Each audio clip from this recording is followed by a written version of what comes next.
So let's talk about this one quick second. So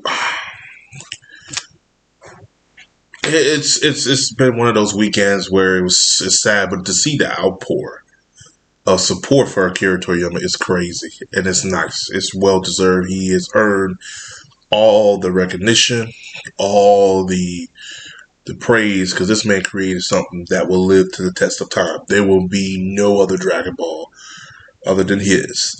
Um, but we even if they do bring Super back, it won't be the same because Akira Toriyama is not on the project. But I don't know, Toei needs to do something. I feel I'm not going to even talk about Toei because that's a whole nother video another day. We'll talk about that later. But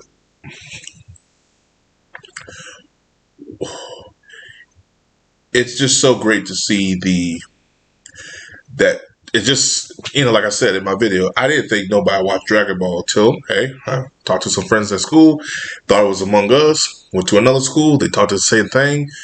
Then when the internet broke up, and there was so much Dragon Ball influence out there, I was like, oh, wow, so Dragon Ball really was that big. And it was.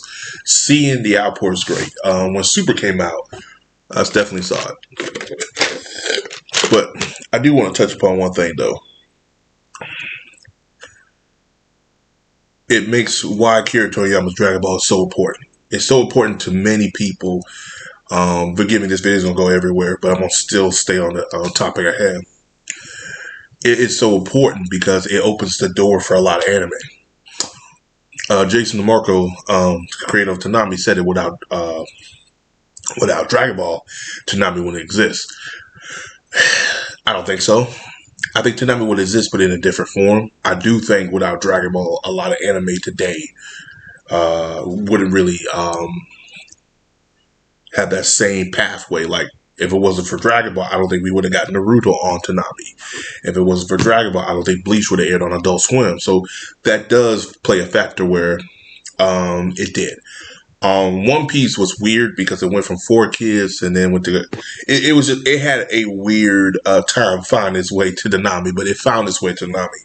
And even now, I say One Piece is bigger than it's ever been in this whole entire run, and they're actually rebooting One Piece again, which is crazy for them to do. And I think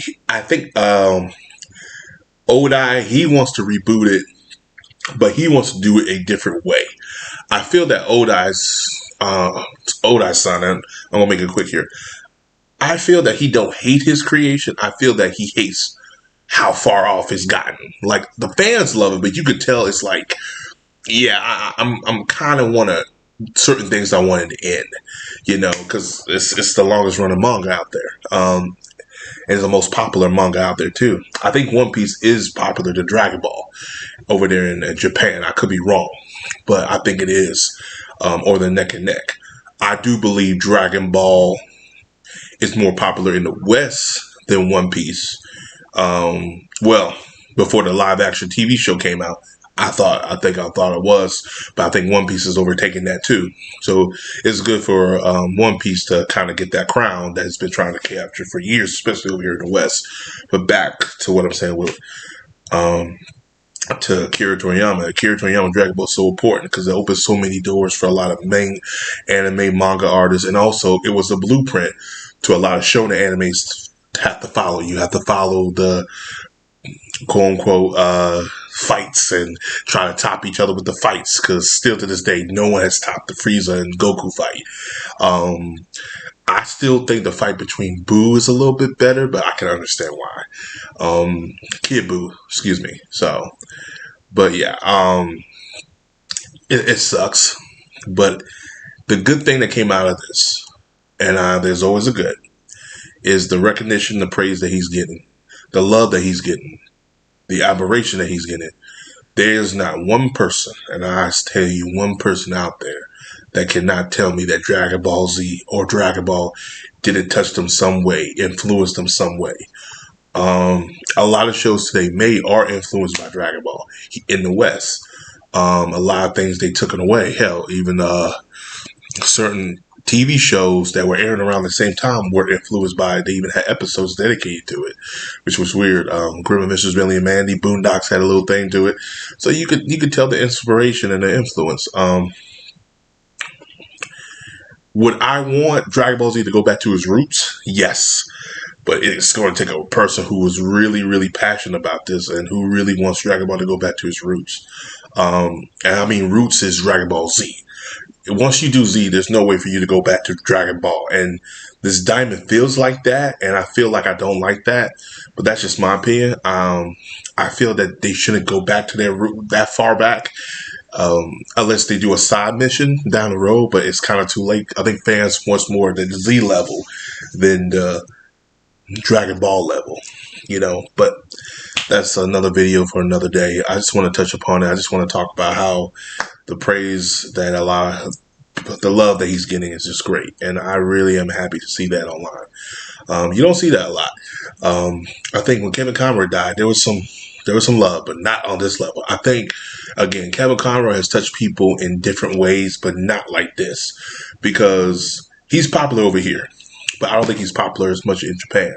He's popular over here, but in the UK, but I don't think he's much as popular maybe in Australia than he was. You know what I'm saying?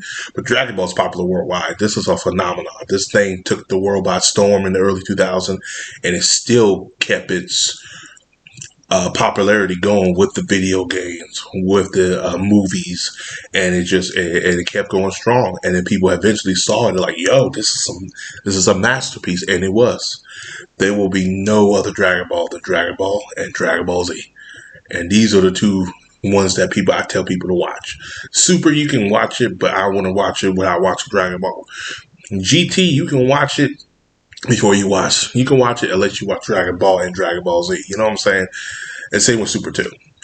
But those two had a lot more hands on Akira Toriyama, because Akira Toriyama did Dragon Ball, the manga, and Dragon Ball Z. And he was a lot more with Dragon Ball and Dragon Ball Z, especially with the animes per se. So I would say watch those more, because those are Akira Toriyama's kind of fully vision, and that's the one he's working on by himself at his best.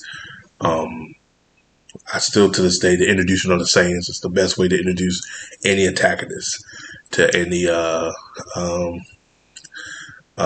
chapter or episode. And the way they did it was fantastic. Hell, even Bleach kind of took a little inspiration from it. Some say ripped it off. I say inspiration. So, as always, guys, like, subscribe. Peace. Have a Johnson day. I'll see you guys in the next video.